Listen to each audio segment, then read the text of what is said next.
The beauty industry is a multi-billion-dollar industry. I knew that people love it, but seeing it at that scale is sort of mad. By 2050, there will be more plastic than fish in the ocean if we don't do something. The beauty industry is much bigger than I ever thought. Everything you see here is basically counterfeit. Go. Oh, bloody hell. But who's making money? Are you guys ethical, or are you testing on animals to sell in China? And at whose expense? Do you ever feel in your line of work may enable people with body dysmorphia? I don't think I've ever felt so out of my comfort zone as what I do here right now.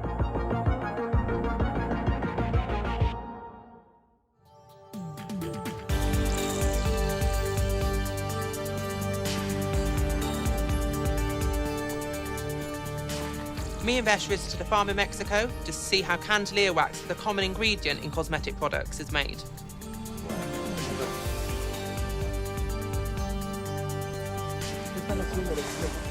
El agua lo traemos de la bomba y ya se calienta, ahorita va a hervir, se calienta ahí la egg y la... Y ahí ya se hace la candelilla. All of this somehow will make a product for our face or body. Yet there's dogs, there's dust, there's soil. Nothing got washed, no hands were clean, no protective material, nothing whatsoever. I can't wait to see what the actual end product looks like, because that water was absolutely filthy. We've not even finished the process yet, and I won't put that on my face.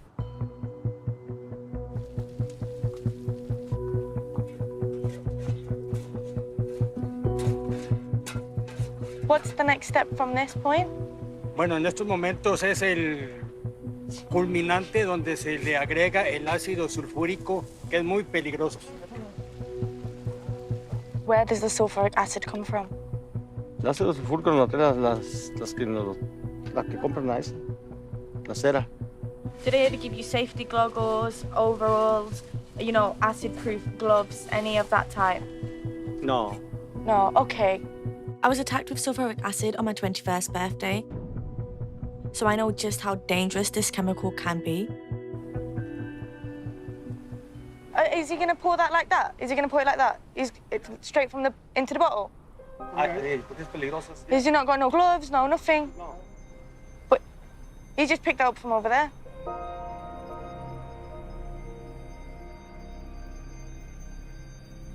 That's sulfuric acid. That's a Coke bottle. The safety here is non-existent. I feel as though providing the dangerous chemicals, but then not providing any safety measures or equipment whatsoever is just A, irresponsible, but B, really cruel. I don't feel comfortable having beauty companies or the beauty industry thriving off billion-pound profits when they're exploiting normal people like this.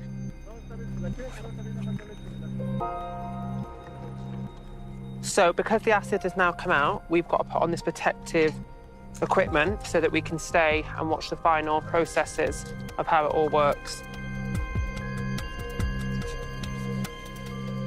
But it makes me feel a bit of a fraud. And they're right up there dealing with the acid and they've got no protection whatsoever. I actually can't believe that he's getting acid out of a tub with a Coke bottle and that kid is just sat right next to it. Can you hear the noise of that? And he's got no gloves, no nothing. It's just not right. It's just not right at all.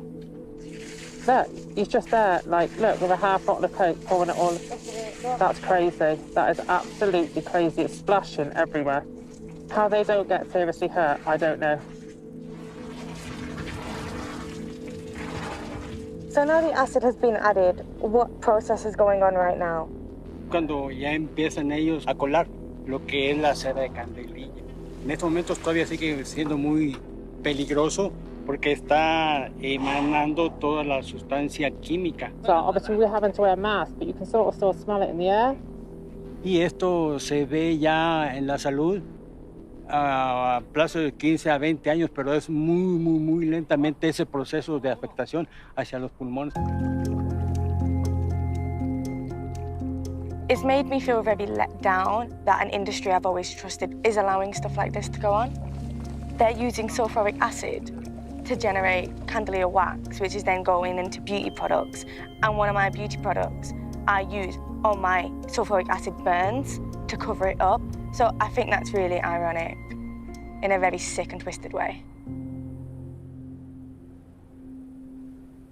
Esta es la que sale de esta, de la candelilla. Okay. Ahí no tiene ácido, ya está refinada. El ácido se queda ahí abajo. Just looks like normal candle wax. The people that buy from you and provide the sulfuric acid, do they ever come and inspect or look at how you're working to make sure that things are safe? Sí, se han metido. Como unas 2 veces nomás. Pues a ver cómo le hacíamos ahí para echarle el ácido, a ver cómo se quemaba. So they came twice in 30 years. Did they not give you any more machinery, any safety equipment? No nos dieron así para protegerse uno, no. Have you or anyone around you ever been hurt? Sí, no, se han quemado. Sí, es que cuando ponen la candelilla ahí, te va un pie para adentro y pues se quema. Es peligro, pues, con mucho cuidado. Do you feel safe while this is all going on? Do you ever worry about your own safety? Pues sí, cómo no. Me da uno preocupado. It's just shocking. It's so shocking that you literally wouldn't believe it unless you were here. I never believed that people had to work 10 to 12 hours in the heat in Mexico making stuff with acid just so I can wear makeup. For me, this is like a jigsaw puzzle. And every piece that comes together is starting to show the full picture, and that picture's quite shocking. The beauty industry likes to show itself as a really glamorous industry, but at the same time, they kind of like to just brush all the ugliness under the carpet. Mexico has shown me that the beauty industry works extremely hard in sugarcoating everything that they do.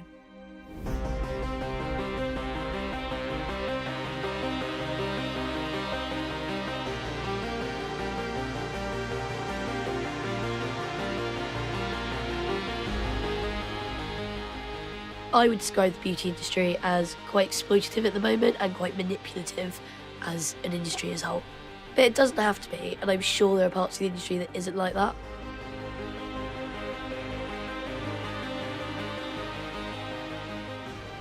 So far, I've been, really highly educated in certain aspects that I didn't even think were possible. And it's kind of opened my eyes to a more sinister part of the industry, and it definitely is more so driven by money.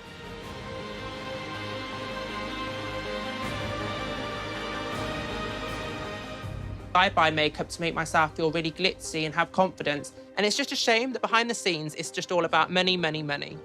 I don't believe we've even scratched the surface. We all have many concerns with how responsible these big companies are. We spend a lot of money on their products, and after being in Mexico, I have a lot of questions that I want answered.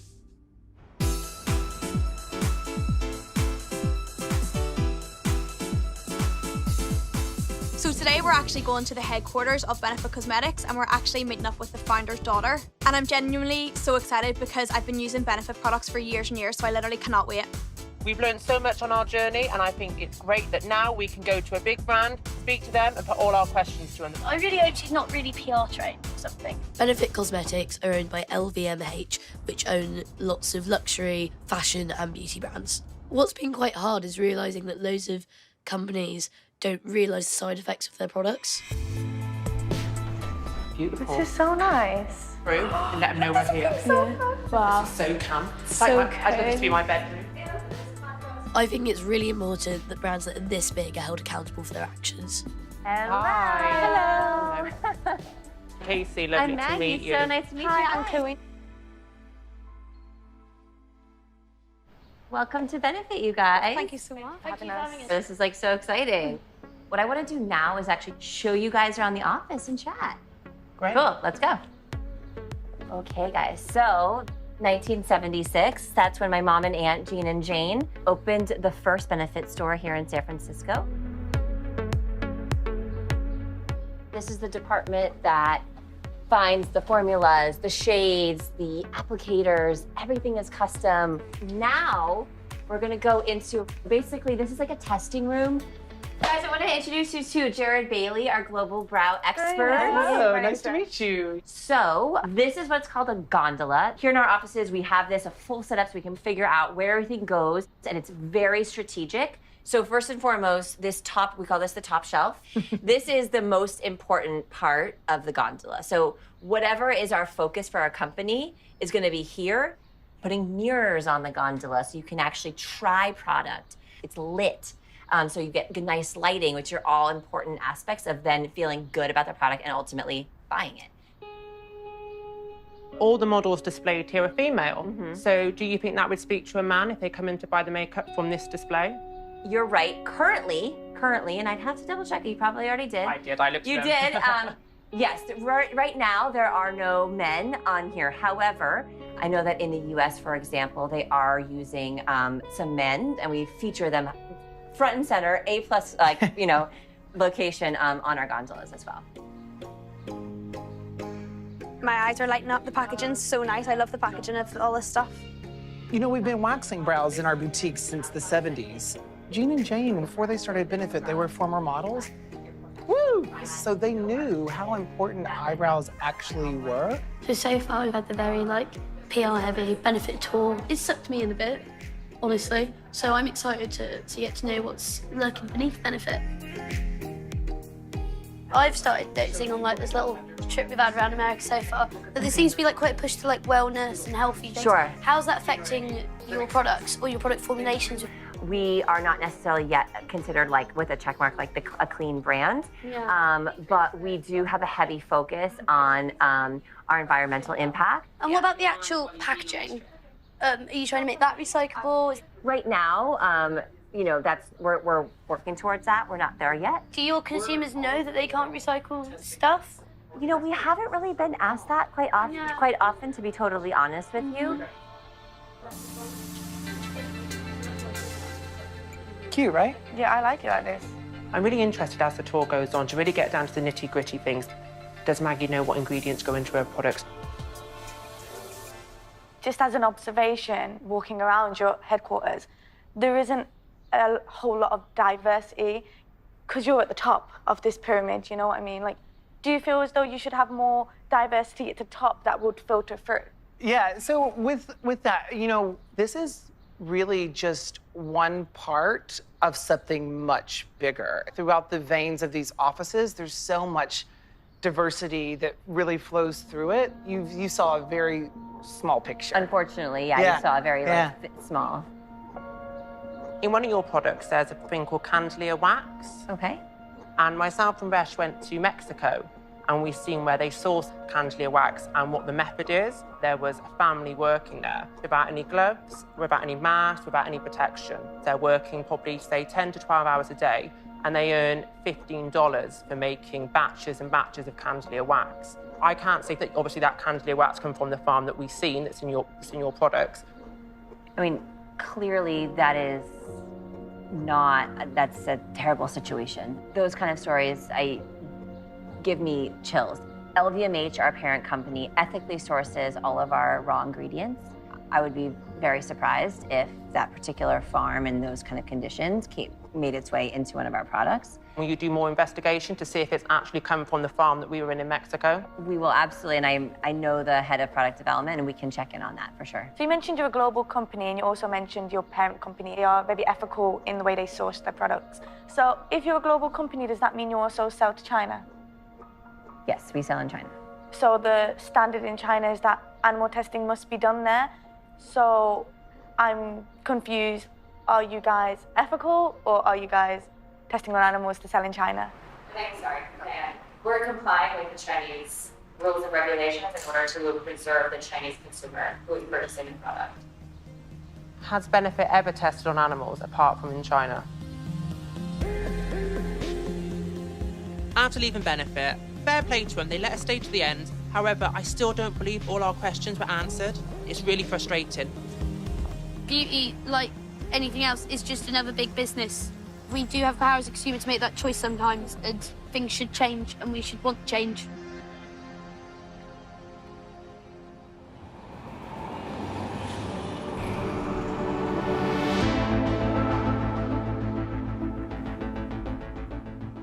As we've seen firsthand, the beauty industry can hide behind its really glossy PR image. But one of the biggest threats to that brand image and their profit is counterfeit products. I know when I was like in my teenage years, I bought some makeup on Facebook, which I reckon was fake now. I feel like it's actually a much bigger issue than we realise.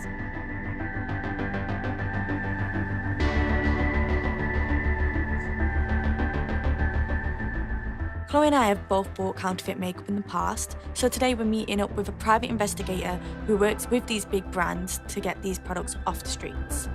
Going undercover today, I just can't wait to like kind of be like a wee woman in the police, just going and being like,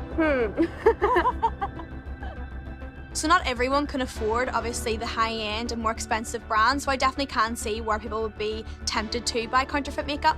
I can totally understand why big companies do work hand in hand with the police, because at the end of the day, they're just wanting to protect their business and their profits. Hey, girls. Hey! How's it going? Yeah.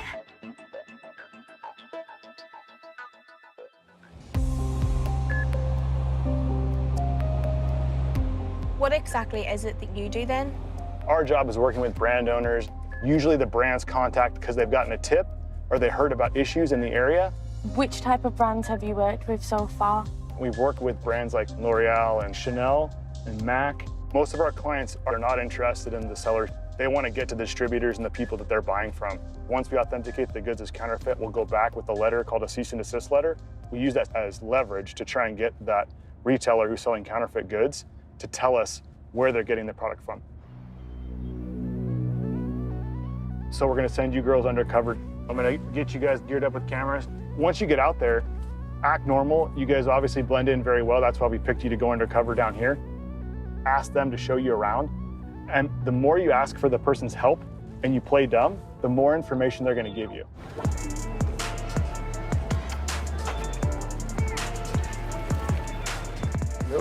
Thank you. Do your best to kind of make sure we get some good photos of the actual product. Look for any kind of misspellings or information on the packaging that looks a little bit off. Any questions? No, I'm excited. Great, get it done. Yeah, that was good.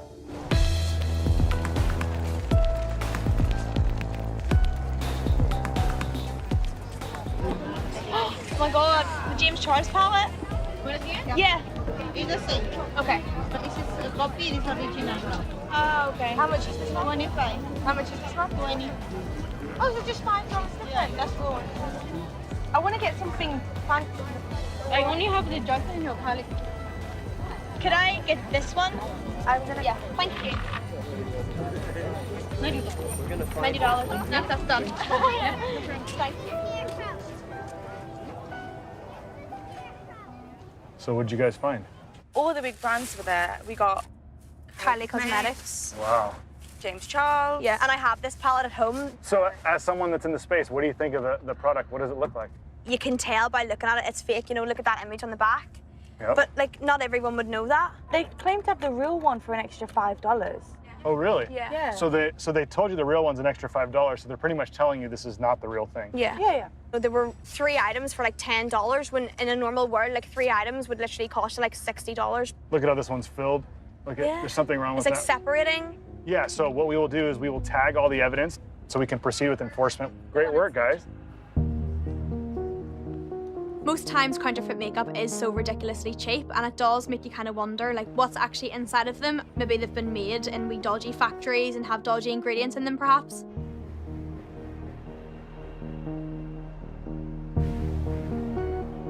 Counterfeit products cost the beauty industry around $75 million a year, so I can see why they hire investigators like Tim.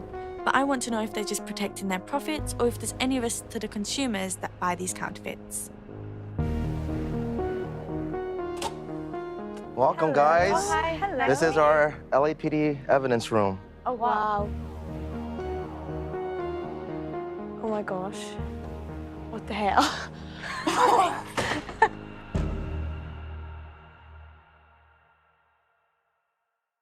Anything and everything you see here is basically counterfeit. It all gets shipped over here after we seize it, and when it gets up to the court, then we have the evidence here. After it's all done and said, all this stuff gets destroyed. And then obviously the makeup's right in front of you. So you got your MAC, Urban Decay, Kylie. Look. Oh gosh. Yeah, and it's brand new. You're the first person that opened it. Oh my word. If you look carefully on some of them, they're misspelled because obviously English wasn't their first language. So, okay, so it says here, powerful pigmented eyeshadows. Shadows? Right. Like it's, So that's the easiest way dry. to identify something as counterfeit. how much do people actually make? A lot. So for example, an average street vendor, they make anywhere from $6,000 to $10,000 a week. That's almost $40,000 a month. So where are they getting the supplies from? Well, most of this stuff is obviously made overseas. Yeah. Most of that stuff, if not all of it, has high levels of bacteria. And when we tested it in the past, it had consistent with animal feces, animal poop. That's in crazy. it. And you're applying that to your skin, you know, all over your face. And So you're constantly rubbing it. You're just like rubbing it in shit then, pretty much. It's just really unsettling. I am in literal shock. It's allowed me to see exactly like the actual scale of how intense this fake counterfeit industry is. I got a rash from trying on eyeshadow swatches at the warehouse, and to me that is so alarming. I don't really feel much sympathy towards big brands. People could be buying these products without realizing that they're fake, or they could just be buying it to keep up with trends and keep up with the Kardashians.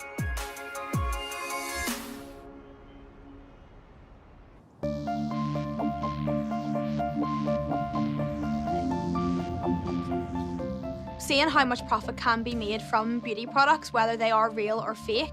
Beauty is big business and it definitely goes far beyond makeup. We put so much importance on our image in our culture. Beauty has a lot to do with self-esteem, and I personally think you're going too far when you're putting yourself in pain for beauty.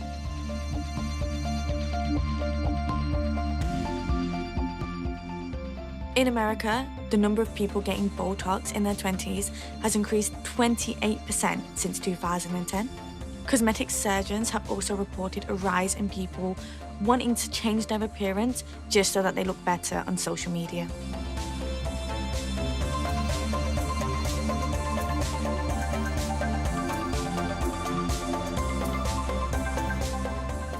LA seems to be the capital of cosmetic procedures, so we're meeting with a well-known cosmetic surgeon to discuss the consultation process more. I'm really interested to see where the pressure comes from. Is it coming just from social media, or do the surgeons play a bigger part than we realise? So cool. So welcome. Excited to have you guys. What is the name of this process? It's called Vizia, and it's a consultation tool. It looks out the surface of the skin and gives some grades, but it also looks underneath the skin as well. It's kind of like a time machine. You're seeing what's going on now on the surface, but you're also seeing your future underneath. Okay. All right, so let's go ahead and see what we get. Okay. All right. Come on in, guys. Okay, put your chin here and your forehead right there. Let's see what things look like. Okay, all right, there we go. I got it. Yeah, right, all right, cool. I'm Okay, in. we're good. It's so raw. All right. Okay, go ahead and close your eyes. 1, 2, 3. Okay, you can open your eyes. Let's see what we got. It's doing its funky analysis. And it's going to give you a bunch of scores. 100 is good, and 1 is not great. Oh, okay. Texture, 95. Okay. 100 is the best you can do. Oh my God, am I the actually, no. highest? Yours is probably one of the highest Caucasian I've had. Because African-American skin is generally very, very smooth. I'm quite So happy there with you go. that. Your score is great. Yeah. But when the score is lower, one of the things that we talk about is preventative Botox. I mean, I have patients in my practice for 15 years who've been doing regular Botox. Their skin doesn't wrinkle. Is there any actual medical issue, or is this purely aesthetics? In terms of, wrinkles and Okay. that thing, that's more of a cosmetic Aesthetics, thing. okay. Yeah. Okay, Resh? My nose ring, it thinks is a No, spot. and you know it's things is a spot too. So it's a computer, you know. It's not the most brilliant thing in the world. Wrinkles, about average. At some point, a little bit of preventative Botox maybe not be such a bad idea. I think it's a nose ring to spot. I don't necessarily think you can take the results as like hard evidence. Yeah, this is not and that's really is actually an important point. This is not peer-reviewed science. This is a tool that we use. So this is the thing. There's limitation to all these things. We're here looking at all this stuff as, you know, for fun. I think sometimes it can be more damaging than fun. It depends what sort of results you get, I suppose. So with this product we have here, it's not peer-reviewed, and judging all of our reactions to having our things done, do you ever feel in your line of work that you may enable people with body dysmorphia? Okay, doing what I do in this city, there's always that worry. One of the things during the consultation process that I have to tease out is that, is this person asking because they want to feel good about themselves, or is what they're asking for tied into a deeper psychological need that they have that is being misdirected into their face? And those people I have to refuse. You know, everybody that I inject, I'm responsible for. Yeah, of course. So I'm not going to send someone out who looks crazy out of this office. Yeah, right? It's not good for image either, is it, in the brand? No, it's not good for the brand. The doctor said himself you can't rely 100% on his machine. However, consultations will start with sitting somebody in front of that machine and showing them all their flaws magnified. And it's a great opener to get people in and then push them towards the filler. It was really, really bizarre that he was trying to talk 20-year-olds into looking more youthful when we're meant to be at the height of our youth. It's ridiculous. It was very money-driven, it appeared to me.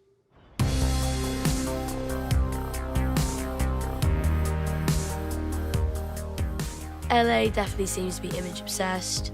They kind of sell it as like, we want to make you feel good about yourself. Like, if you wear this lipstick, you're going to be a new woman. You know, there's more to being a woman than lipstick.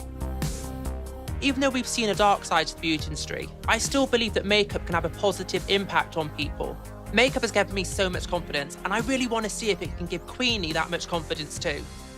How has the experience been so far for you? There's been aspects of it where I thought, oh, maybe this is quite exciting and stuff, and the sort of scene here in LA, especially, I don't know how much I'm liking it at the moment. So what would you say if I said to you that I've rung around and we've managed to get you a makeover booked in? Oh, yeah, I'll do it. I'm not going to look forward to it at all, but I'll give it a go. I'm excited. I think I'm probably Glad going to be you're more excited. I think I'm going to probably be more excited than you.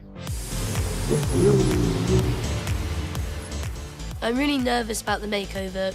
I just really want to look like myself, and I don't want to look like how anyone else wants me to look. And I hate the idea of having to look a certain way to impress other people, because I don't care. How do you think Queenie's going to look with her makeover? Hopefully that doing something like this is kind of pushing her out of her comfort zone. I'm surprised that she's even agreed to do it. Yeah, but like her hair's pure neon yellow, so she obviously has a bit of like a wild streak somewhere. Right, deep breaths, here we go. Hi, John, I'm Casey. I'm Queenie, This is lovely to Queenie. meet you. I understand you're my victim today? Yes. Well, she doesn't really wear makeup. No. She doesn't really know what to do with the makeup.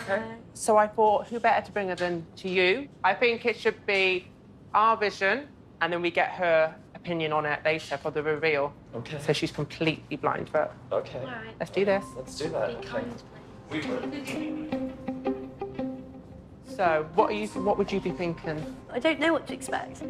If this experience does change my sort of relationship with makeup or makes me more keen to do makeup, I don't know if I want that. So maybe we should bring like some colors that are like really crazy and like, what about this? Let's try it. Yeah? Okay. We've got it. We want to reveal though, right? Yeah. Yeah. Okay, well, there's a mirror here. Yeah. I'm just gonna undress for you. And how old were you when you first got into the makeup industry? Well, at the time I was 24. I mean, you know, the thing about the makeup industry that's very interesting is that most of the major Hollywood makeup artists were men in the early years. Way back when, it was a male-dominated business. I still find that frustrating about makeup is the sort of assumptions that as a man, if you use makeup, that devalues it. And in the same way, if you don't use makeup as a woman or somebody who's feminine, that kind of negates your femininity. And it should just be about how you want to look. And with makeup, the cool thing is that it comes off.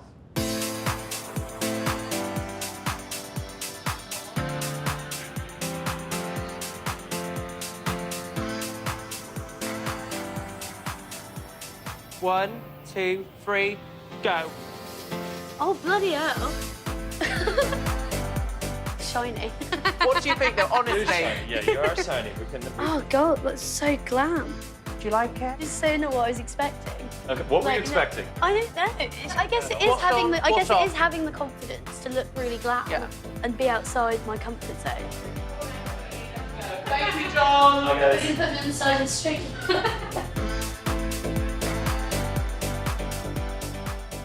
Here she is. What do you think? Wow. She's been matte.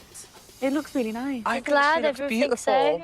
What's your opinion? Look, I really enjoyed the experience, but I do think the look just isn't me. I feel like I'm like you guys' vision of like what's really beautiful when I don't particularly care if anyone else thinks I'm beautiful because I know I am. This doesn't make me feel like that. This makes me insecure. Would you go back into that sort of environment again, or is it definitely a no? It's just not me. I'm very proud you took yourself out of your comfort zone. You went, you did it, and you just had the appreciate experience. as well the sort of respect I feel like I give the three of you. I respect your relationship with it because you're all comfortable in the way in which you do your makeup for a reason. Yeah. And there's ways in which I express myself, and this isn't one.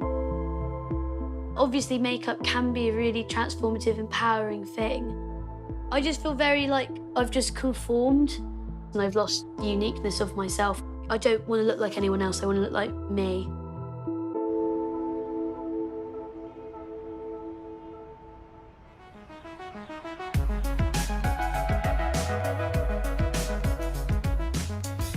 I'm still convinced I can show Queenie just how positive makeup can be. So I found a group that do makeovers on the homeless. Oh, Queenie. Yeah? I think we should go see these people. Basically, it's Beauty Streets, their initiative, that get little beauty kits ready, like beauty bags for the homeless. I think it's really thoughtful. Okay, that'd be interesting. I'm confused to what the point of all of it is. Even if I wore makeup every day, I still wouldn't care if makeup was done or not, if I didn't have a job, if I didn't have any security. I'm not going to be like, oh, I really miss my lipstick. I'm really excited to show Queenie this side of the beauty industry because I feel as though makeup does have such a powerful impact on someone's self-esteem and self-worth. And I think it's really going to open her eyes.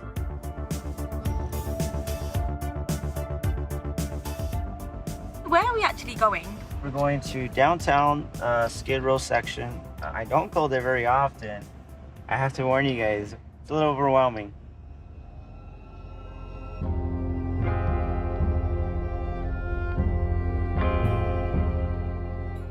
It's quite ridiculous to see sort of Beverly Hills in the background.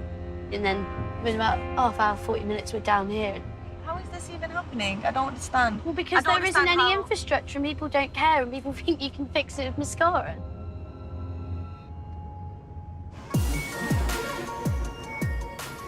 We have 3 barbers around the corner. We'll have a sign-up sheet. We'll send someone through the line, okay? Hi, are you Shelley? I am. Hi, nice to meet you. So we're here to help out stay? Yes. Okay, yes. We're going to have a biker group here. It's really our security. We call it the Skid Row wake-up call.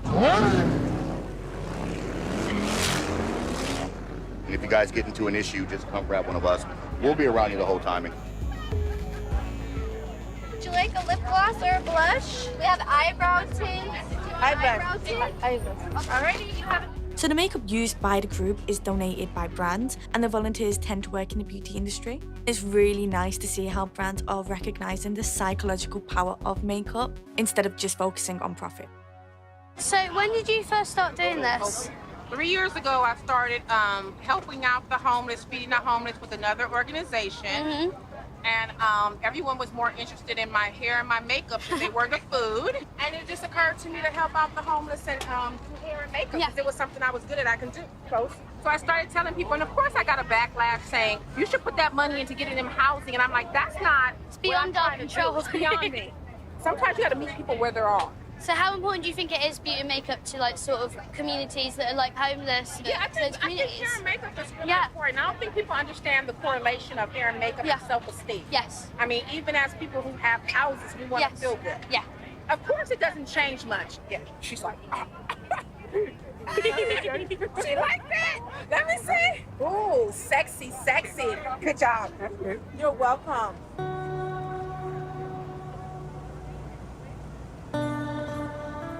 We love everybody, thanks to these people here and God above.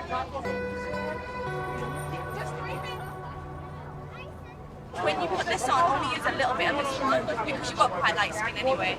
Thank you so much. You're so very welcome.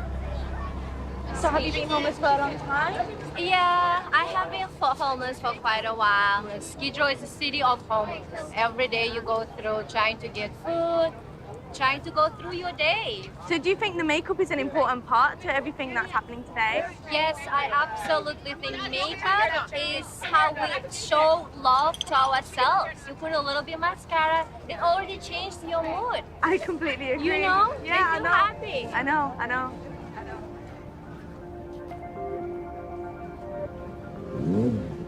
So you start rinsing it out? Yes. Is it too hot? Oh, good. Oh. Feels good, huh? How important do you think it is? So we forget that, you know, they're regular people that want to feel beautiful, want to be clean, you know, want to have a good appearance. Definitely. I think it's really lovely.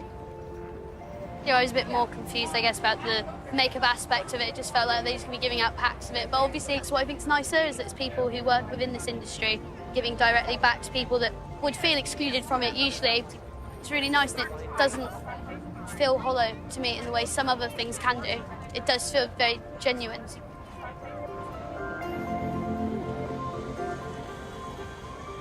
I prefer to do it right here on my cheek. Yeah. You see what I'm saying? There you Blend in. How do I blend? Just You don't know how to Yeah. She color matching. So you see right here? You see where I put it on? Yeah. Do I get to have it? Yes. Okay. Baby, You it's get yours.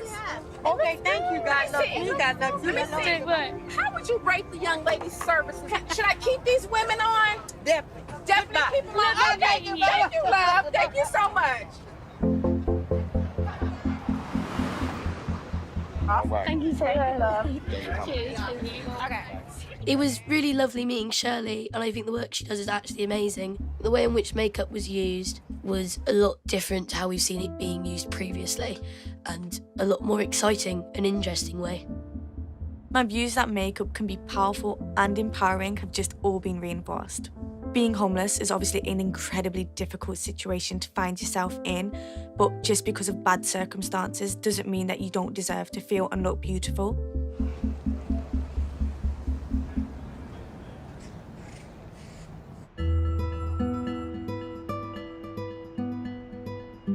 As promised, Maggie did escalate our questions to LVMH, Benefit's parent company, and this is what they had to say.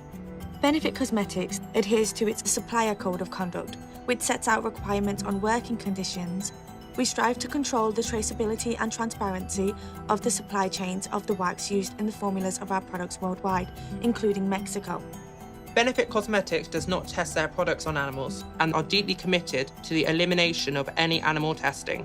But in China, government authorities require cosmetic companies to make their finished products available for testing. A lot of beauty products are talc-based. That talc is contaminated with asbestos. Crazy. I don't want to make a product that I can't use and none of my people from my background can use. Not everybody's of the same race as you, though. But not everyone's the same race as you guys. Brands really need to talk to their consumers. If you don't, you're gone.